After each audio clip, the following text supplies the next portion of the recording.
So, to start us off, I'd love to hear a little bit more about your journey, what first pushed you to step into advocacy?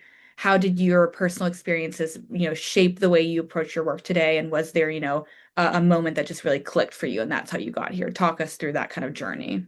Yeah, thank you so much, Emma. I'm so glad to be here with you today. My story really starts, in middle school when I first got my first phone and first social media accounts. And I think looking back, that's immediately when I started experiencing harm by being on these platforms at such a young age without understanding how they actually worked and how they might affect me. But my advocacy started in 2020.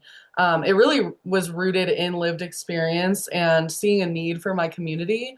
I lost many friends to suicide throughout my years of high school into college, and it started to just get so painful and difficult to manage the grief. And everyone around me in my community was struggling a lot. So I wanted to kind of advocate for some sort of mental health resource. I just didn't feel like we were getting enough support within the school system that we were attending. So I basically launched a petition asking for more mental health resources, and it was really incredible. It kind of blew up, and the school district reached out the very next day, and we started working together. And they gave me a real seat at the table to kind of initiate new initiatives to help improve youth mental health and suicide prevention within our community.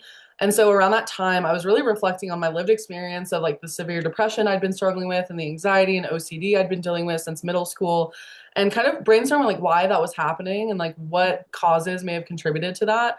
And just around that time, a bunch of people were recommending I watch the Social Dilemma documentary on Netflix.